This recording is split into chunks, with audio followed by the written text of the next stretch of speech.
Let's be honest, you suck at ARK. And you also don't really know why.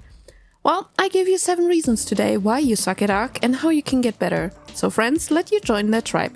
Farming metal is boring. Who needs wood anyway? If you don't have metal, then you also don't need wood to let the forges run, right? Wrong. The lack of resources can be such a bottleneck for any kind of progress. If you get raided because you wouldn't want to upgrade your wood base to metal, then you honestly deserve it. But how do we fix this problem? The quicker you get it out of the way, the better. Tame some farming animals, since that is for sure the most efficient way than farming by hand, and then get some book farming going. If you hate farming, take one day and don't do anything else, and then you don't have to worry about the resources in a long time. You still won't love farming after that, but at least you don't get constantly reminded that you need to farm because you're low on resources. So there you are, trying to take out a giga. You have a crossbow, you made enough throwing arrows, and you're ready. 2 hours, 5 crossbows, and 700 arrows later, the giga just ate you because he was bored. And you pressed the power button of your PC because the world is unfair and this game sucks anyway. Well, turns out the thing that sucked was you, because you didn't fly to drops when you saw them. You didn't do the caves to get the drops in there, and you also didn't care about the underwater drops. I mean, that stuff is so expensive to make, and you also hate farming. So the more expensive stuff you craft, the more you have to farm. Oh, you sweet, innocent, and naive child. Good blueprints are what makes the game less of a grind, not more. Imagine you wouldn't have died 5 times in the last hour alone because you actually had good armor. And not whatever that is. Better gear makes you die less. Better tools make you farm more in a shorter time. Better saddles make you tank more, and better longnecks and better crossbows help you tame creatures faster or at all. Overall, better equipment makes the game easier, and why would you ever not choose that? So here's your homework. Today you go and farm some blueprints, and please upgrade your gear. Isn't this just ARK all over? You're sitting in the saddle of your first raptor thinking life's good as you farm some meat. Then out of nowhere a baby dodo catches your eyes. Without a second thought, you chow down on it, blissfully unaware that Mama Dodo is lurking nearby, and in a flash she's on your raptor like a fury-fueled tornado. And before you can even process what's happening, your poor raptor drops dead. Turns out that a level 5 raptor didn't stand a chance against a level 150 mama on a mission. And now here's the deal, the levels matter more than you would think. A level 150 tame? That's not just a number, that's a beast. High-level creatures like that are a league on their own. They are the high tier, but just as mounts. With better stats, strong attack, survivability that makes them die less or not at all. So while it might seem a little annoyance to craft kibble, prepare better darts, and get that 150 rex, having great creatures is having an insurance policy against getting arked. Plus, and that part is the next point, they're the perfect base to breed your endgame dinos. And now let that unfortunate raptor incident be a lesson and aim higher. And now I'm making probably some enemies here, but if you don't mutate at least some creatures in your ARK playthrough, you're missing out on half of the fun of the game.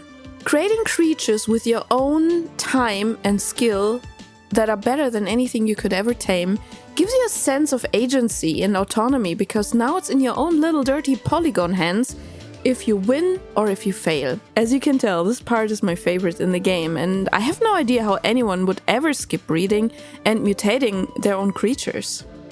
They make everything easier. Bosses are easier, farming is easier, defense is easier, attack is easier. And yes, I know, breeding is somewhat of a black magic in itself. But fear not, my brave beach bobina. There's a tutorial that I made that you can follow to learn taking your first steps in the game when it comes to breeding and mutating your creatures. Even if it's just for the colors, I mean, pretty dinos have a spot in the game as well. I have to admit, that was probably me the first 500 hours in the game. I sat in the base, on the beach, and I didn't dare to go out of sight of the base. I wasn't a beach bob, I was the person the beach bob would probably make fun of if he ever got close enough to my base. Honestly though, the most fun and memorable moments in ARK were the ones where it did take a risk. Where I took a moth and flew into a wyvern trench, because why not? If I would have died, well, I would have just respawned. Sure, Don't take your best gear that you can't replace into a mission that is most likely to fail, because building up from that is not impossible, but it's annoying.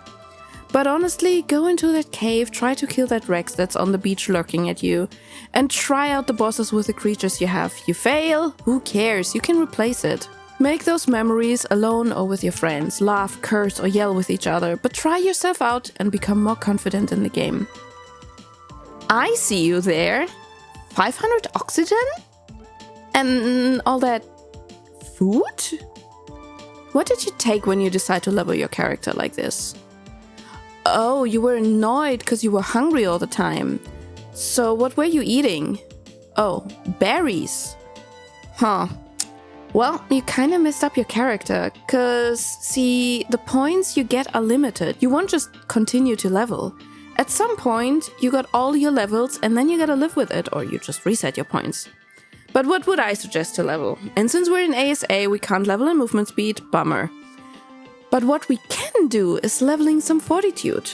Not getting knocked out so easily and being tougher in tough weather, that means eating less and drinking less. Then I would also level in health, weight, and melee damage. Health makes you survive longer, obviously. Weight makes you carry more, obviously. And melee damage makes you farm more. So overall, pretty good all-rounder levels to take. And don't bother with stamina, or food, or water, or beware oxygen. It's really not needed in a normal playthrough. And the last one is going to be a tough cookie for all of the people out there that are peer pressured into playing ARK Official and who don't really enjoy it anymore. Doing what you hate makes you bad at it. You're a bad player, a bad tribe mate, and overall you're actually a very unpleasant person to be around. And I mean this. If you loved ARK and you don't like it anymore, just move on. There are so many other games out there. One might fit you much better. There is no responsibility that's keeping you in the game other than the one you decided to give to yourself. And after all, it's just a game. And yes, I know, this is an ARK channel, and you would expect me to cheer at you and say, try harder, be positive. But honestly, if you don't like it, if you don't enjoy it, move on. Your life will be better, and the life of the people around you will be better. And after all, 200 IQ, you can't suck at a game that you're not playing. And these are my 7 reasons why you suck at ARK and my suggestions how to improve yourself. And now I want to know, what was your biggest ARK fail? Where did you mess up big times and you still remember it as if it was yesterday? And I mean, maybe it was still yesterday. Jump into the comments and let me know. I am excited to read all of your fail stories. And I'll see you next time. Bye!